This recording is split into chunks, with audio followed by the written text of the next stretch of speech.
Alors, en fait, moi, je travaille au théâtre donc, de la Colline. Mais donc, il y a le service communication, le service relations publiques qui gère donc, ce projet qui s'appelle l'école du regard. Et Gérard est un de nos meilleurs intervenants dans la dramaturgie, etc. Et donc, moi, je m'occupe du mécénat, en fait, et des partenariats. Donc, c'est vrai que on est un théâtre national et on est en fait financé à 100% par le ministère de la Culture, comme les 4 autres théâtres nationaux. Dans d'autres théâtres, il y a des théâtres privés, puis dans d'autres théâtres, ce n'est pas le cas. Il y a la région, la ville, le département et un peu le ministère. Nous, non, on est une structure à 100% ministère de la Culture.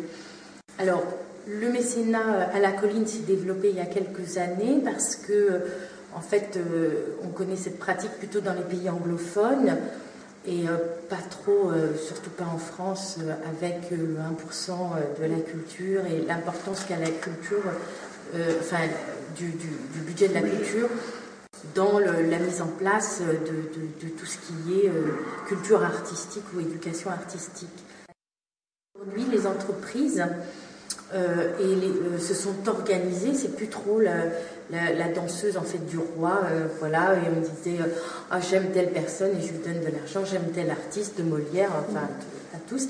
Aujourd'hui, ça s'est organisé dans les entreprises en mettant voilà des volontés aussi de motiver les salariés à participer à ce que voilà le surplus des gains de l'entreprise qui peuvent être dédiés à des causes. Alors on a tout un mouvement de développement durable, etc.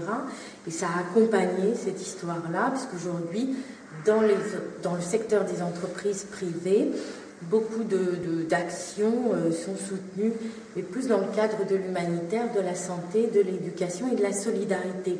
Cette séance, c'est la réactivité des jeunes, c'est les thématiques, c'est l'importance aussi de faire que le cerveau avance, qu'on réfléchisse tout ensemble.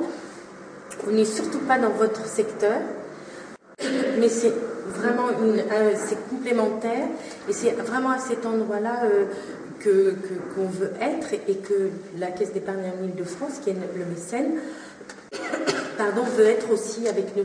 Et ça leur permet aux jeunes de s'approprier ces nouvelles écritures.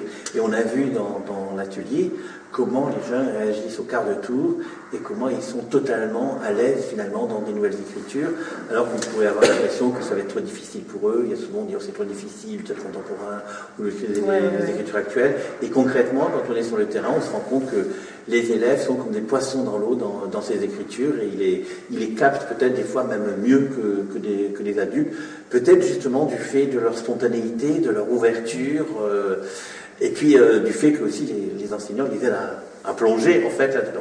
Mais dès qu'ils ont plongé, ils sont totalement à l'aise et ils s'approprient ces écritures comme si ils les avaient toujours connues. Et ça, c'est quand même magnifique parce qu'on a vu dans l'atelier la pertinence des réactions des élèves, de leur imagination, de leur créativité par rapport aux situations, par rapport au texte et leur aisance. On abordait des fois même pour des élèves de 3e, d'ailleurs. On a abordé des thèmes qui sont plutôt de l'ordre de l'abstrait, de l'abstraction, de la philosophie, et ils sont arrivés à toucher et à aller assez loin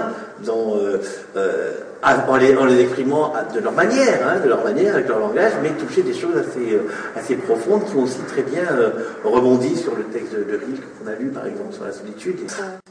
Et moi, j'ai travaillé comme dramaturge, donc j'ai fait plusieurs dramaturgies pour des auteurs, pour des metteurs en scène, plusieurs textes, et on avait présenté Médée de Hans Emilian à la Colline.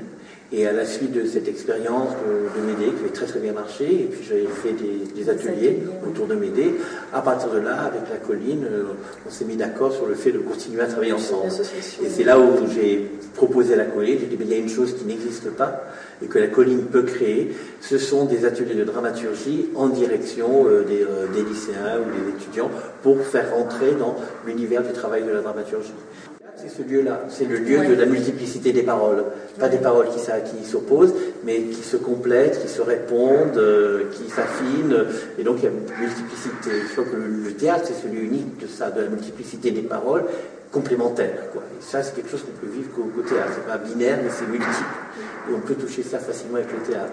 Et ils ont bien vu que finalement, ce qu'ils disaient, eux, eh ben, c'était pas contradictoire avec ce que disait un autre de leurs camarades. Et que c'est finalement, ils débouchent sur le, c'est pas ou ça, mais c'est et. Et il y a une magie particulière dans le théâtre qui fait qu'on touche à ça, quoi. À la multiplicité des sens, à la multiplicité des univers, et peut-être à la multiplicité de l'univers tout court, ou de l'être tout court. Et moi, ce que j'ai trouvé de très intéressant dans ce texte, c'est quand même un texte relativement difficile, c'est d'amener les élèves progressivement à toucher à qu'est-ce que c'est que l'essentiel de l'être. Les métiers du théâtre, et le plateau aussi, c'est l'espace du collectif. C'est-à-dire que si justement, comment on travaille ensemble, et si chacun n'est pas au rendez-vous, ben la chose, elle ne peut pas se faire. Et ça, je trouve que pour les jeunes aussi, la solidarité, le partage, l'écoute, enfin, il y a toutes ces valeurs de nos métiers qui, je crois, aujourd'hui, dans une société qui est malade et qui va vers justement par l'individualisme, par les supports médias, et ça, je trouve qu'ils en sont très conscients, du portable, l'Internet, etc.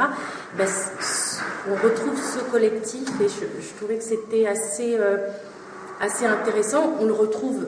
Les seuls moments d'espace aujourd'hui, c'est vraiment l'école, hein, où ils sont encore obligés de se confronter à Pierre-Paul Jacques, etc. Mais ou alors à leur groupe d'amis, mais de plus en plus, les groupes d'amis s'isolent sur Internet, dans l'histoire du virtuel et tout. Et il faut qu'on trouve des assemblées, des lieux de communauté, voilà, où on partage. Et je trouve que le théâtre représente ça. Et c'est pour ça que aujourd'hui, pour en revenir à la question du début, sur le mécénat, c'est très important que ces ateliers, que le tarif peu cher aussi, qui vous permet de venir et d'avoir cet accompagnement de qualité, je dirais, ben, soit encore possible dans nos services publics, et ça va être compliqué, et de plus en plus compliqué, et heureusement en tout cas que ce projet de l'école du regard est porté par ces personnes, en tout cas de l'entreprise privée, voilà, qui sont pas et soutenu par les enseignants aussi. Et soutenu par les enseignants aussi, évidemment. Et que tout ça, ben voilà, le public, les entreprises, à cet endroit-là où le théâtre, ben c'est toujours, voilà, on peut partager ensemble des choses. Voilà. D'accord, merci beaucoup. Ben, je vous en prie. Merci de nous avoir accordé un peu de temps. Merci.